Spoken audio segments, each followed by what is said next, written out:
આપણે બ્રહ્મપુરાણની કથાને આગળ વધારીએ. અગ્નિદેવે કહ્યું કે પતિવ્રતા, તમારા સુવચન અને પતિભક્તિથી હું સંતુષ્ટ છું. તમારા સ્વામી અને પુત્રનું અનિષ્ટ નહીં થાય. હું તેમની રક્ષાનું વચન આપું છું. આ મારું આગ્નેયાસ્ત્ર તમારા પતિને, પુત્રોને અને તમને પણ બાળશે નહીં. તેથી તમે સુખપૂર્વક પાછા જાઓ. દરમિયાન ઉલુકીએ પણ પોતાના પતિને જોયા. તેમને યમપાસથી બાંધીને યમદંડ દ્વારા મારવામાં આવી રહ્યા હતા. સતી સાધ્વી ઉલુકી આ જોઈને બહુ દુઃખી થઈ અને ભયથી વ્યાકુળ થઈને યમરાજ પાસે ગઈ. ઉલુકી બોલી કે દેવ મનુષ્ય આપનાથી ભયભીત થઈને ભાગે છે, આપનાથી ડરીને બ્રહ્મચર્યનું પાલન કરે છે, આપના જ ભયથી ધીર પુરુષો ઉત્તમ વર્તન દાખવે છે અને આપના જ ભયથી તેઓ કર્મોના અનુષ્ઠાનમાં મંડ્યા રહે છે. આપના જ ભયથી લોકો ઉપવાસ કરે છે અને ગામ છોડીને વનમાં જાય છે. આપના જ ડરથી સૌમ્ય ભાવ ગ્રહણ કરે છે અને આપના જ ભયથી સોમપાન કરે છે. આપનાથી ભયભીત પુરુષો જ અન્નદાન અને ગોદાનમાં પ્રવૃત્ત થાય છે અને આપનાથી ડરીને મુમુક્ષો બ્રહ્મવાદીની ચર્ચા કરે છે. આ પ્રમાણે સ્તુતિ કરતી ઉલ્કીને દક્ષિણ દિશાના સ્વામી યમરાજે કહ્યું કે તમારું કલ્યાણ થાઓ, તમે વરદાન માગો, હું તમને ઈચ્છ હોય તે વરદાન આપીશ. યમરાજની આ વાત સાંભળીને પતિવ્રતા ઉલ્કીએ તેમને કહ્યું કે સુરશ્રેષ્ઠ, મારા સ્વામી આપના પાસથી બંધાયેલા છે અને આપના જ દંડથી પીડિત થઈ રહ્યા છે.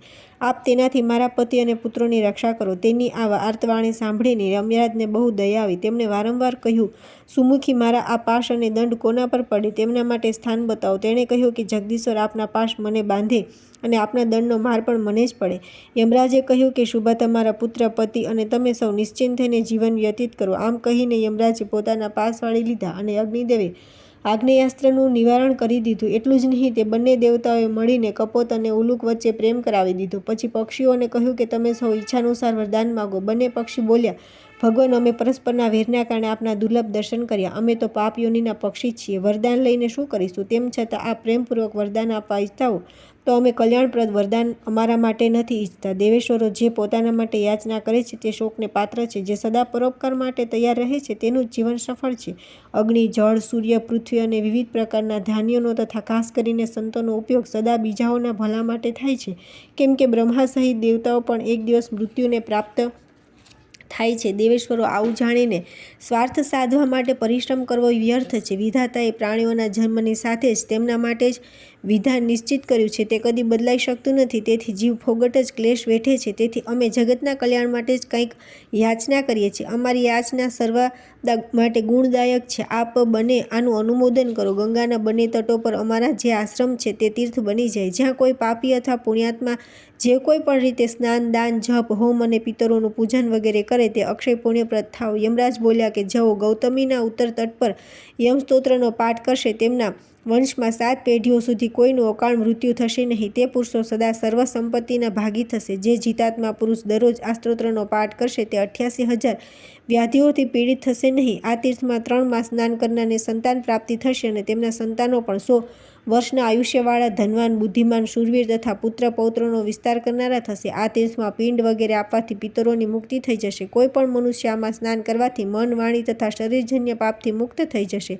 અગ્નિદેવે કહ્યું, જેઓ નિયમપૂર્વક રહીને દક્ષિણ તટે મારા સ્તોત્રનો પાઠ કરશે તેમને હું આયુષ્ય, આરોગ્ય, ઐશ્વર્ય, લક્ષ્મી તથા રૂપ પ્રદાન કરીશ. જે કોઈ મનુષ્ય ક્યાંય પણ આ સ્તોત્રનો પાઠ કરશે અથવા લખીને પણ પોતાના ઘરમાં રાખશે તો તેને તથા તે ઘરને કદીય અગ્નિનો ભય રહેશે નહીં. જે મનુષ્ય પવિત્ર થઈને આ તીર્થમાં સ્નાન, દાન કરશે તેને અગ્નિષ્ટોમ યજ્ઞનું ફળ મળશે. ત્યારથી તે તીર્થ યામ્ય તીર્થ, અગ્નિય તીર્થ, કપોત તીર્થ, ઉલુક તીર્થ અને હેત્યુલી તીર્થના નામે પ્રસિદ્ધ થયું. ત્યાં 3,390 તીર્થ છે અને તે બધા તીર્થો મોક્ષપ્રદ છે. તે તીર્થોમાં સ્નાન કરવાથી મનુષ્ય પવિત્ર થાય છે, પુત્ર અને ધન પ્રાપ્ત કરે છે તથા અંતમાં સ્વર્ગલોકમાં જાય છે. ત્યાર પછી આવે છે તપસ્તીર્થ, ઇન્દ્રતીર્થ અને વૃષાકપી તથા અબ્જક તીર્થનો મહિમા. બ્રહ્માજી કહે છે કે તપસ્તીર્થ બહુ મોટું તીર્થ છે. તે તપસ્યાની વૃદ્ધિ કરનારું, સમસ્ત અભિલષિત વસ્તુઓ આપનારું, પવિત્ર અને પિતરોની પ્રસન્નતાને વધારનારું છે. તે તીર્થમાં જે પાપનાશક ઘટના ઘટી છે તે જણાવું છું, સાંભળો. ઋષિઓમાં અગ્નિ અને જળની શ્રેષ્ઠતા વિશે પરસ્પર સંવાદ થયો. એક પક્ષ હતો કે જળ શ્રેષ્ઠ છે અને બીજા પક્ષના લોકો અગ્નિની શ્રેષ્ઠતા પ્રતિપાદિત કરતા હતા. અગ્નિની શ્રેષ્ઠતા જણાવનાર પોતાની યુક્તિઓ આ પ્રમાણે રજૂ કરતા હતા. અગ્નિ વિના જીવન સંભવ જ ક્યાં છે, કેમ કે અગ્નિ જ જીવરૂપ છે. આત્મા અને ભવિષ્ય પણ તે જ છે. અગ્નિથી જ સમગ્ર જગતની ઉત્પત્તિ થાય છે. અગ્નિએ સમગ્ર વિશ્વને ધારણ કરી રાખ્યું છે. અગ્નિ જ્યોતિર્મય જગત છે, તેથી અગ્નિથી વધીને બીજો કોઈ પાવન દેવતા નથી. અગ્નિને જ અંત જ્યોતિ અને પરમ જ્યોતિ કહે છે. અગ્નિ વિના કોઈ વસ્તુ જ નથી. આ ત્રિલોક અગ્નિનું ધામ છે, માટે પાંચેય ભૂતોમાં અગ્નિથી શ્રેષ્ઠ બીજું કોઈ નથી. સ્ત્રીના ગર્ભમાં જે વીર્ય સ્થાપન અને દેહ વગેરેના નિર્માણની શક્તિ છે તે જ અગ્નિ છે. અગ્નિ દેવતાઓનું મુખ છે, તેથી તેનાથી કોઈ મોટું તિથિ નથી. બીજા વિદ્વાનો જળને શ્રેષ્ઠ માનતા હતા. તેમનું કહેવું હતું કે જળથી જ અન્નની ઉત્પત્તિ થાય છે તથા જળથી જ મનુષ્ય શુદ્ધ થાય છે. જળ વડે જ બધું ધારણ થઈ રહ્યું છે, તેથી જળને માતા માનવામાં આવ્યું છે. પુરાણ વેતાઓનું કથન છે કે જળ જ ત્રણેય લોકનું જીવન છે. જળથી જ અમૃત ઉત્પન્ન થયું છે અને જળથી જ ઔષધિઓ ઉત્પન્ન થાય છે. આ પ્રમાણે એક પક્ષ અગ્નિને શ્રેષ્ઠ કહેતો હતો અને બીજો પક્ષ જળને. આ જ પ્રમાણે મીમાંસા કરતાં એકબીજાની વિરુદ્ધ તર્ક ઉપસ્થિત કરનારા વેદવાદી ઋષિ મારી પાસે આવીને બોલ્યા કે ભગવાન, આપ ત્રણેય લોકના પ્રભુ છો. અમને એ કહો કે અગ્નિ શ્રેષ્ઠ છે કે જળ? મેં કહ્યું કે બંને આ જગતમાં પરમ પૂજનીય છે. બંને વડે જગત ઉત્પન્ન થાય છે. બંનેથી હવ્ય, કવ્ય અને અમૃતનું પ્રાગટ્ય થાય છે. બંને જીવન છે. બંને શરીરને ધારણ કરે છે. તે બંનેમાં પરસ્પર કોઈ વિશેષતા નથી. બંને સમાન રૂપે શ્રેષ્ઠ છે. મારા કથનથી એ વાત સિદ્ધ થઈ ગઈ કે બંને શ્રેષ્ઠ છે, કોઈ એક નહીં. પરંતુ તે ઋષિઓ એવું માનતા હતા કે આ બંનેમાંથી એક જ શ્રેષ્ઠ છે, તેથી તેમને મારા કથનથી સંતોષ ન થયો. પછી તેઓ ક્ષીરસાગરમાં શયન કરનારા શંખચક્ર ગદાધારી ભગવાન વિષ્ણુ પાસે ગયા અને વિવિધ પ્રકારના સ્ત્રોતોથી તેમની સ્તુતિ કરવા લાગ્યા. ઋષિ બોલ્યા કે જે ભવિષ્યમાં થવાનું છે, જે જન્મ લઈ ચૂક્યું છે તથા જે હમણાં ગુહામાં પ્રવિષ્ટ થયું છે, તે આખા ભુવનને જે સદા પોતાની જ્ઞાન દ્રષ્ટિમાં રાખે છે, આ ચિત્ર વિચિત્ર રૂપોવાળું સમસ્ત ત્રિલોક અંતમાં જેમાં લીન થાય છે, જેમને મહર્ષિઓ અક્ષર, સનાતન, અપ્રમેય તથા વેદ કહે છે, જેમના શરણમાં ગયેલા પ્રાણી પોતાના અભિષ્ટ પદાર્થોને પ્રાપ્ત કરી લે છે, તે પરમાર્થ વસ્તુરૂપ પરમેશ્વરનું અમે શરણ લઈએ છીએ. જગન્નિવાસ મહાભૂતમય જગતમાં જે ભૂત સૌથી પ્રધાન અને વિષ્ણુનું સ્વરૂપ છે, જેને યોગી પણ જાણી શકતા નથી, તેનું જ પ્રતિપાદન કરવા માટે આ મહર્ષિઓ અહીં આવ્યા છે. આપ અહીં સત્યને પ્રગટ કરી દો. જગદીશ્વર, આપ સઘળા દેહધારીઓના અંતરાત્મા છો. આપ જ સર્વ કંઈ છો. આપમાં જ આખું જગત સ્થિત છે. છતાં કેટલા આશ્ચર્યની વાત છે કે પ્રકૃતિથી પ્રભાવિત હોવાના કારણે કોઈ ક્યાંય પણ આપની સત્તાનો અનુભવ કરતા નથી. વાસ્તવમાં આપ બહાર અને અંદર બધે જ વિદ્યમાન છો. સમગ્ર વિશ્વના રૂપમાં આપ જ બધે ઉપલબ્ધ છો. ઋષિઓએ આ પ્રમાણે સ્તુતિ કર્યા પછી જગતજનની દેવી વાણીએ કહ્યું કે તમે સૌ તપસ્યા, ભક્તિ અને નિયમ સાથે આરાધના કરો. જેની આરાધનાથી પ્રથમ સિદ્ધિ પ્રાપ્ત થાય છે, તે જ ભૂત સૌથી શ્રેષ્ઠ કહેવાશે. બહુ સારું કહી બધા જ મહર્ષિ ત્યાંથી ચાલ્યા ગયા.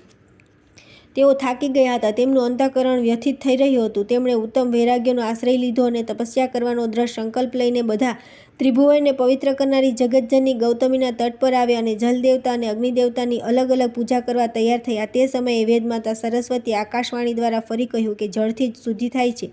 જેઓ અગ્નિપૂજક છે તેઓ વિચાર તો કરે, જળ વિના પૂજન કેવું? જળ હોય ત્યારે જ મનુષ્ય બધા કર્મો કરવાનો અધિકારી થાય છે. વેદવેતા પુરુષ જ્યાં સુધી સ્નાન કરતો નથી ત્યાં સુધી અપવિત્ર, મલિન અને શુભ કર્મોનો અનધિકારી રહે છે. જેથી જળ સૌથી શ્રેષ્ઠ છે, તેને માતાની પદવી આપવામાં આવી છે, તેથી જળ જ શ્રેષ્ઠ છે. વેદવાદી ઋષિઓએ આ આકાશવાણી સાંભળી. એનાથી તેમને નિશ્ચય થઈ ગયો કે જળ જ શ્રેષ્ઠ છે. જે તીર્થમાં આ ઋષિશસ્ત્ર સંપન્ન થયું તેને તપસ્તીર્થ અને સત્રતીર્થ પણ કહે છે. અગ્નિતીર્થ અને સારસ્વત તીર્થ પણ તેના જ નામ છે. ત્યાં 1400 બીજા તીર્થોનો નિવાસ છે. તેમાં કરેલું સ્નાન, દાન, સ્વર્ગ, મોક્ષની પ્રાપ્તિ કરાવનારું છે. જ્યાં આકાશવાણી ઋષિઓનો સંદેહ નિવૃત્ત કર્યો હતો, ત્યાં સરસ્વતી નદી પ્રગટ થઈ, જે ગંગાને જઈને મળી. સરસ્વતી અને ગંગાના સંગમનું મહાત્મ્ય કહેવા કોણ સમર્થ છે? ગૌતમી તટ પર ઇન્દ્રતીર્થ નામે જે પ્રસિદ્ધ તીર્થ છે, તે જ વૃષાક તીર્થ છે. તેને તેના ફેના સંગમ હનુમન તીર્થ તથા અબ્જક તીર્થ પણ કહે છે. અહીં ભગવાન ત્રિવિક્રમનો નિવાસ છે. તે તીર્થમાં સ્નાન, દાન કરવાથી સંસારમાં આવવું પડતું નથી. હવે ત્યાંની વાત કહે છે. ગંગાના દક્ષિણ અને ઉત્તર તટ પર ઇન્દ્રેશ્વર તીર્થ છે. પૂર્વકાળમાં નમુચી નામક દૈત્યરાજ દેવરાજ ઇન્દ્રનો પ્રબળ શત્રુ હતો. તે મદથી ઉન્મત્ત રહેતો હતો. એકવાર ઇન્દ્ર સાથે તેનું યુદ્ધ થયું. ઇન્દ્રે સમુદ્રના ફીણ વડે તેનું મસ્તક કાપી નાખ્યું. તે વજ્રરૂપધારી ફીણ નમુચીનું મસ્તક કાપ્યા પછી ગંગાના દક્ષિણ તટ પર પડ્યું અને પૃથ્વીને છેદીને રસાતળમાં ચાલ્યું ગયું. રસાતળમાં જે ગંગાજીનું જળ છે, તે સમગ્ર વિશ્વને પવિત્ર કરનારું છે. વજ્રે પૃથ્વીમાં છેદન કરીને જે માર્ગ બનાવ્યો હતો, તે જ માર્ગથી તે પાતાળ ગંગાનું જળ પૃથ્વી ઉપર નીકળી આવ્યું. તેને જ ફેના નદી કહે છે. ગંગાજી સાથે તેને જે પવિત્ર સંગમ છે, તે આખા વિશ્વમાં વિખ્યાત છે. ગંગા યમુનાના સંગમથી જેમ તે પણ સમસ્ત પાપોનો નાશ કરનારું છે. ત્યાં સ્નાન કરવા માત્રથી હનુમાનજીના ઉપમાતા જેમનું મુખ બિલડા જેવું થઈ ગયું હતું, તે સંકટમાંથી મુક્ત થયા હતા. તે તીર્થને માર્જર તીર્થ અને હનુમ તીર્થ પણ કહે છે. આ ઉપાખ્યાન પહેલાં કહી દેવામાં આવ્યું છે. હવે વૃષાકપી અને અબ્જક તીર્થના કથા સાંભળો. હિરણ્ય નામે વિખ્યાત એક દૈત્યનો પૂર્વજ હતો. તે તપસ્યા કરીને સઘળા દેવતાઓ માટે અજય થઈ ગયો હતો. તે બહુ ભયંકર દૈત્ય હતો. તેને બળવાન પુત્ર મહાશનિના નામે વિખ્યાત હતો.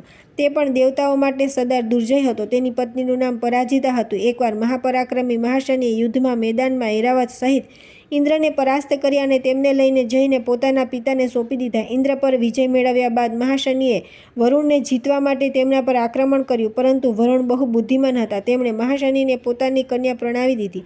આ બાજુ ત્રણેય લોક ઇન્દ્રરહિત થઈ ગયા. ત્યારે બધા દેવતાઓ વિચાર કર્યો કે ભગવાન વિષ્ણુ જ ઇન્દ્રને પાછા લાવી શકે એમ છે, કેમ કે એ જ દૈત્યોનો સંહાર કરનારા છે. મંત્રદ્રષ્ટા પણ એ જ છે, તેથી બીજાને પણ ઇન્દ્ર બનાવી દેશે. આવું નિશ્ચય કરીને બધા દેવતા ભગવાન વિષ્ણુ પાસે ગયા અને તેમને બધી વાત કહી. ભગવાન વિષ્ણુએ કહ્યું કે મહાદૈત્ય મહાશનિ મારા માટે અવધ્ય છે. આમ કહીને એ મહાશનિના સસરા વરુણ પાસે ગયા અને તેમને ઇન્દ્રના પરાભવની વાત જણાવી. કહ્યું, તમારે એવો યત્ન કરવો જોઈએ જેથી ઇન્દ્ર ફરી પોતાના પદ પર પાછા આવી જાય. ભગવાન વિષ્ણુના આદેશથી વરુણ તરત ત્યાં ગયા. દૈત્ય વિનયપૂર્વક પોતાના સસરાને આવવાનું કારણ પૂછ્યું. વરુણે કહ્યું કે મહાબાહુ, થોડા દિવસ પહેલાં તમે ઇન્દ્રને પરાસ્ત કરીને રસાતળમાં બંદી બનાવી દીધા છે. એ દેવતાઓના રાજા છે. તેમને પાછા મોકલી દો. જો શત્રુને બાંધીને પછી છોડી દેવામાં આવે તો તે સત્પુરુષોને માટે મોટું કારણ બને છે. બહુ સારું કહીને દૈત્યરાજ મહાશનિએ ઐરાવત સહિત ઇન્દ્રને પાછા મોકલી દીધા અને તેમને કહ્યું કે ઇન્દ્ર, આજથી તમે શિષ્ય થયા અને મારા સસરા વરુણ તમારા ગુરુ, કેમ કે એમણે તમને મુક્તિ અપાવી છે. હવે તમે વરુણ પ્રત્યે સ્વાભિમાની રાખીને સ્વયં સેવક જેવો વ્યવહાર કરજો, અન્યથા ફરી તમને બાંધીને રસાતળમાં કારાગૃહમાં નાખી દઈશ. આ પ્રમાણે ઇન્દ્રને ધમકી આપીને તેણે વારંવાર હસીને કહ્યું કે જાઓ જાઓ, વરુણનો સદા આદર કરજો. ઇન્દ્ર પોતાના ઘરે આવ્યા. એ અપમાનપૂર્ણ વ્યવહારથી કાળા પડી ગયા. તેમણે શત્રુ દ્વારા તિરસ્કૃત થયાની બધી વાત ઇન્દ્રાણીને કહી અને પૂછ્યું કે સુમુખી શત્રુએ મને આ રીતે કઠોર વાતો કહી અને મારી સાથે આવો અનુચિત વ્યવહાર કર્યો. એના કારણે મારા હૃદયમાં અગ્નિ બળી રહ્યો છે. તમે જ કહો કઈ રીતે મારા હૃદયને શીતળ કરું. ઇન્દ્રાણીએ કહ્યું કે બલસુદન, હું દાનવોની ઉત્પત્તિ, પરાજય, માયાવરદાન તથા મૃત્યુ બધું જાણું છું. મહાશનિની તપસ્યા વડે જ આવી શક્તિ પ્રાપ્ત થઈ છે. તપસ્યાથી કશું જ અસાધ્ય નથી. યજ્ઞ કર્મથી કોઈ વાત અસંભવ નથી. જગન્નાથ ભગવાન વિષ્ણુ અને વિશ્વના શિવની ભક્તિથી કોઈ પણ કાર્ય એવું નથી કે જે સિદ્ધ ન થઈ શકે. પ્રાણનાથ, મેં બીજી પણ એક સારી વાત સાંભળી છે, કારણ કે સ્ત્રીઓ જ સ્ત્રીઓના સ્વભાવને જાણે છે. પ્રભુ ભૂમિ તથા જળની અધિષ્ઠાત્રી દેવીઓ દ્વારા કોઈ પણ કાર્ય અસાધ્ય નથી. તપસ્યા કે યજ્ઞ પણ તેમના જ સહયોગથી થાય છે. તેમાં પણ જે તીર્થભૂમિ હોય ત્યાં તમે ચાલો. તે સ્થાન પર ભગવાન વિષ્ણુ અને શિવની પૂજા કરીને સઘળી અભિષ્ટ વસ્તુઓ પ્રાપ્ત કરી લઈશું. મેં એ પણ સાંભળ્યું છે કે જે સ્ત્રીઓ પતિવ્રતા છે તેઓ જ બધું જાણે છે. તેમણે ચરાચર જગતને ધારણ કરી રાખ્યું છે. પૃથ્વી પર સૌથી શ્રેષ્ઠ સ્થાન દંડકવન છે. ત્યાં જગતજનની ગંગા વહે છે. ત્યાં જઈને આપ દીન દુખીઓના દુઃખ દૂર કરો. જગદીશ્વર વિષ્ણુ અથવા શિવની આરાધના કરો. દુઃખના સાગરમાં ડૂબી રહેલા મનુષ્યોને શિવ, વિષ્ણુ અને ગંગા સિવાય બીજું કોઈ ક્યાં શરણ આપનાર નથી. તેથી એકાગ્રચિત્તે પૂર્ણ પ્રયત્ન દ્વારા આપ બંનેને સંતુષ્ટ કરો. મારી સાથે રહીને ભક્તિ સ્તોત્ર તથા તપસ્યા દ્વારા આમની આરાધના કરો. ત્યાર પછી ભગવાન શિવ અને વિષ્ણુની કૃપાથી આપ કલ્યાણના ભાગી થઈ જાઓ. જાણ્યા વિના કરેલું કર્મ કર્મનિષ્ઠ પુરુષને અનેક ગણું ફળ આપે છે. તેના વિધિ વિધાન અને તત્વને સારી રીતે જાણીને કરવાથી 100 ગણું ફળ મળે છે અને પત્ની સાથે તેનું અનુષ્ઠાન કરવાથી તે જ કર્મ અનંત ફળ આપે છે. ગૃહસ્થ પુરુષના બધા કાર્યમાં પત્ની જ સહાયતા કરનારી છે. તેના સહયોગ વિના નાનામાં નાના કાર્ય પણ સિદ્ધ થતા નથી. હે નાથ, પુરુષ એકલો જે કર્મ કરે છે તેનું અડધું ફળ પણ તેને મળે છે, પરંતુ પત્નીની સાથે જે કર્મ કરવામાં આવે છે તેનું પૂરું ફળ પુરુષને પ્રાપ્ત થાય છે. સાંભળવામાં આવ્યું છે, દંડકારણ્યમાં નદીઓમાં શ્રેષ્ઠ ગૌતમી ગંગા વહે છે. એ સમસ્ત પાપોનો નાશ કરનાર તથા સઘળા મનોવાંછિત ફળ આપનારા છે. તેથી મારી સાથે ત્યાં ચાલો અને મહાન ફળદાયક પુણ્યકર્મનું અનુષ્ઠાન કરો. એનાથી તમે યુદ્ધમાં પોતાના શત્રુઓનો સંહાર કરીને મહાન સુખના ભાગી થશો. સારું, એ પ્રમાણે જ કરીશ. આમ કહીને પોતાના ગુરુ બૃહસ્પતિ અને પત્ની સચીને સાથે લઈને ઇન્દ્ર જગતજનની ગૌતમીના તટ પર ગયા. દંડકારણ્યમાં તેમની પાવનધારાના દર્શન કરીને ઇન્દ્રને બહુ પ્રસન્નતા થઈ. તેમણે દેવાધિદેવ ભગવાન શિવની પ્રસન્નતા માટે તપસ્યા કરવાનો વિચાર કર્યો. પ્રથમ ગંગામાં સ્નાન કરીને તેમણે હાથ જોડીને પ્રણામ કર્યા તથા એકમાત્ર ભગવાન શિવના શરણે થઈને તેમની સ્તુતિનો આરંભ કર્યો. ઇન્દ્ર બોલ્યા કે જે પોતાની માયા વડે સમગ્ર જગતનું સર્જન, રક્ષણ અને સંહાર કરે છે, પરંતુ તેમાં આસક્ત થતા નથી. જે એકમાત્ર સ્વતંત્ર તથા અદ્વૈત ચિદાનંદ સ્વરૂપ છે, તે પિનાકધારી ભગવાન શંકર, મારા પર પ્રસન્ન થાઓ. વેદાંતના રહસ્યોને સારી રીતે જાણનારા સનકાદિક મુનિ પણ જેમને યથાર્થ રીતે જાણતા નથી, તે સઘળી અભિષ્ટ વસ્તુઓના દાતા, અંધકાસુરના વિનાશક, પાર્વતીના પતિ ભગવાન શિવ, મારા પર પ્રસન્ન થાઓ.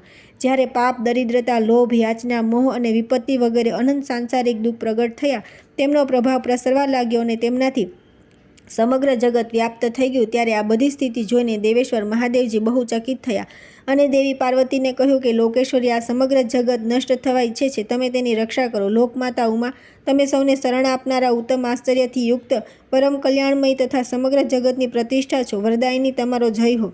તમે ભોગ, સમાધિ, પરમ મુક્તિ, સ્વાહા, સ્વધા, સ્વસ્તિ, અનાદિ, સિદ્ધિ, વાણી, બુદ્ધિ તથા અજર અમર છો. મારી આજ્ઞા અનુસાર ત્રણેય લોકમાં વિદ્યા વગેરે રૂપે તમે રક્ષા કરો છો. તમે જ પ્રકૃતિ રૂપે આ ત્રિલોકને ઉત્પન્ન કર્યું છે. શંકરે આ પ્રમાણે કહેવાથી તેમના પ્રાણવલ્લભા ભગવતી ઉમા તેમને આલિંગન કરીને પ્રેમાલાપ કરવા લાગ્યા અને થાકીને ભગવાનના અડધા શરીર સાથે જોડાઈ ગયા તથા પોતાના હાથની આંગળીઓથી પ્રસ્વેદનું જળ લૂછીને ફેંક્યું. તે જળથી પ્રથમ ધર્મનો પ્રાદુર્ભાવ થયો. ત્યાર પછી લક્ષ્મી પ્રગટ થયા. પછી દાન, ઉત્તમ વૃષ્ટિ, સત્વ, સરોવર, ધાન્ય, પુષ્ય, ફળ, શસ્ત્ર, અસ્ત્ર, ગૃહોપયોગી અસ્ત્ર, તીર્થ, વન અને ચરાચર જગતનો આવિર્ભાવ થયો. દેવી, આ બધી પાપરહિત સૃષ્ટિ હતી. ભગવતી ઉમા, તમારા પ્રભાવથી સંસારમાં પ્રચુર સુખની વૃદ્ધિ થઈ. સદા બધી બાજુ મંગલમય કાર્યો થવા લાગ્યા. જગદંબા, તમે સમગ્ર જગતના સ્વામિની છો અને અમે ભયભીત છીએ, તેથી તમે અમારી રક્ષા કરો. કેટલાક લોકો તર્ક કરતાં કરતાં મોહિત થઈ જાય છે અને કેટલા તેમાં લીન રહે છે, પરંતુ હું તો શિવ અને શક્તિના સુંદર દ્વેષ રૂપને સર્વદા નમસ્કાર કરું છું. આ પ્રમાણે સ્તુતિ કરનાર ઇન્દ્રની સામે ભગવાન શંકર પ્રગટ થયા અને બોલ્યા કે દેવરાજ, તમારે શું જોઈએ છે? પોતાનો અભિષ્ટ મનોરથ કહો. ઇન્દ્રે કહ્યું કે ભગવાન, મારો બળવાન મહાશત્રુ શનિ, જે વજ્ર જેવો ભયંકર છે, મને બાંધીને રસાતળમાં લઈ ગયો હતો. ત્યારે એણે અનેકવાર મારો તિરસ્કાર કર્યો અને વચનરૂપી બાણોથી વિંધતા રહ્યા. મારો આ પ્રયત્ન તેનો વધ કરવા માટે છે. આપ મને એવી શક્તિ આપો જેથી હું શત્રુનો વધ કરી શકું. જેણે મારું અપમાન કર્યું છે તેનો નાશ થશે, ત્યારે જ હું મારો નવો જન્મ સમજીશ. વિજય અને લક્ષ્મી કરતાં કીર્તિ શ્રેષ્ઠ છે. આ સાંભળી શિવજીએ ઇન્દ્રને કહ્યું કે એકલા મારા દ્વારા તમારા શત્રુનો વધ થઈ શકશે નહીં, તેથી હવે તમે અવિનાશી ભગવાન જનાર્દનની પણ આરાધના કરો. શચી પણ એવું જ કરે. ભગવાન નારાયણ ત્રણેય લોકના એકમાત્ર આશ્રય છે, તેમની અનન્ય ચિત્તે ઉપાસના કરો. ભગવાન શિવની આજ્ઞાથી ઇન્દ્ર ગંગાજીના તટ પર મુનિ આપસ્તંભ બની પાસે ગયા અને તેમને સાથે લઈને ફેના અને ગંગાના પવિત્ર સંગમ પર જાત જાતના વૈદિક મંત્રો અને તપસ્યા દ્વારા ભગવાન જનાર્દનની સ્તુતિ કરવા લાગ્યા. તેમની સ્તુતિથી ભગવાન વિષ્ણુને બહુ પ્રસન્નતા થઈ અને એ પ્રત્યક્ષ પ્રગટ થઈને બોલ્યા કે ઇન્દ્ર, તમે કયું વરદાન આપું? એ બોલ્યા, મને એવો એક વીર આપો જે મારા શત્રુનો વધ કરી શકે. ભગવાને કહ્યું કે આપી દીધો. પછી તો શિવ, ગંગા અને વિષ્ણુની કૃપાથી જળમાંથી એક પુરુષ પ્રગટ થયો. તેણે ભગવાન શિવ અને વિષ્ણુ બંનેના સ્વરૂપ ધારણ કર્યા.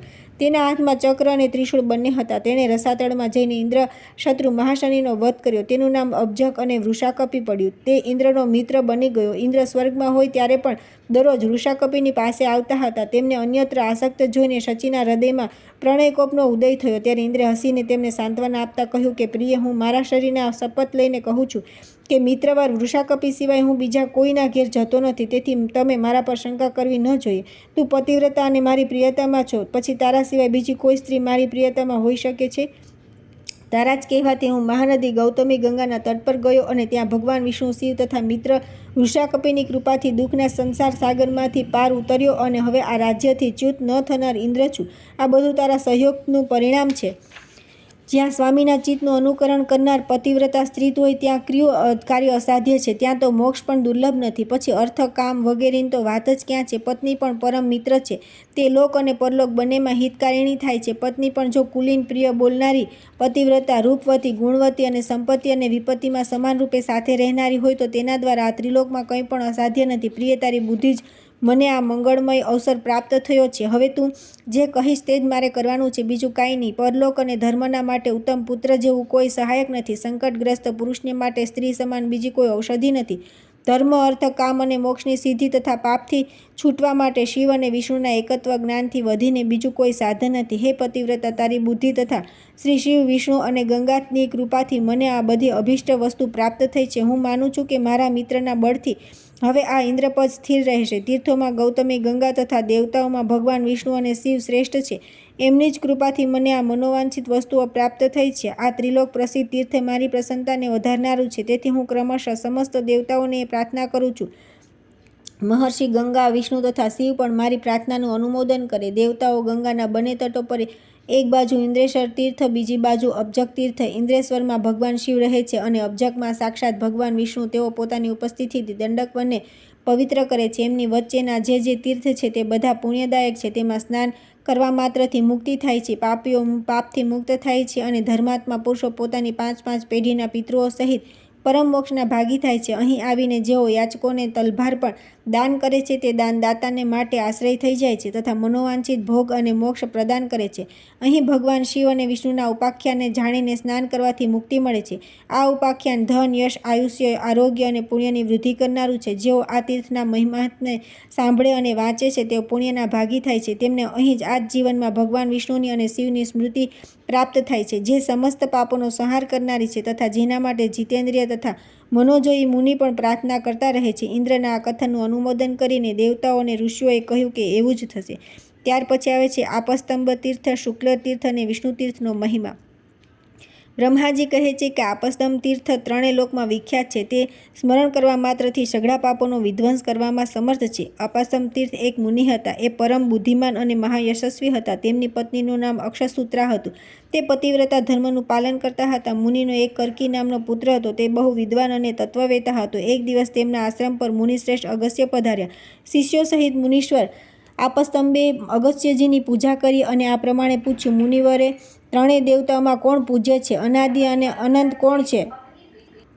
તથા વેદોમાં કોનું યશોગાન કરવામાં આવ્યું છે? મહામુનિ, આ જ મારો સંશય છે. તેને દૂર કરવા માટે કંઈક ઉપદેશ કરો. અગસ્ત્યજી બોલ્યા: ધર્મ, અર્થ, કામ અને મોક્ષની સિદ્ધિમાં શબ્દ પ્રમાણ બતાવવામાં આવે છે. એમાં પણ વૈદિક શબ્દ સૌથી શ્રેષ્ઠ પ્રમાણ છે. વેદ દ્વારા જેમનું યશોગાન થાય છે તે પરાત્પર પુરુષ પરમાત્મા છે. જે મૃત્યુને આધીન હોય છે તેને અપર માનવો જોઈએ અને જે અમૃત છે તેને પર કહે છે. અમૃતના પણ બે સ્વરૂપો છે, મૂર્ત અને અમૂર્ત. જે અમૂર્ત છે તેને પરબ્રહ્મ જાણવો જોઈએ અને મૂર્તને અપર બ્રહ્મ કહે છે. ગુણોની વ્યાપકતા અનુસાર મૂર્તના પણ 3 ભેદ છે. બ્રહ્મા, વિષ્ણુ અને શિવ એ એક હોવા છતાં 3 કહેવાય છે. આ ત્રણેય દેવતાઓનું પણ વેદ્ય તત્વ એક જ છે. તેને જ પરબ્રહ્મ કહે છે. ગુણ અને કર્મના ભેદથી એકની જ અનેક રૂપોમાં અભિવ્યક્તિ થાય છે. લોકનો ઉપકાર કરવા માટે એક બ્રહ્માના 3 રૂપ થઈ જાય છે. જે આ પરમ તત્વને જાણે છે તે જ વિદ્વાન છે, બીજો નહીં. જે આ ત્રણેયમાં ભેદ હોવાનું કહે છે તેને લિંગભેદી કહે છે. તેના માટે કોઈ પ્રાયશ્ચિત નથી. ત્રણેય દેવતાઓના રૂપ એકબીજાથી ભિન્ન છે અને પૃથક પૃથક છે. જે નિરાકાર તત્વ છે તે એક જ છે. તે પેલા ત્રણેય કરતાં શ્રેષ્ઠ માનવામાં આવ્યું છે. આગળની કથા આવતીકાલે.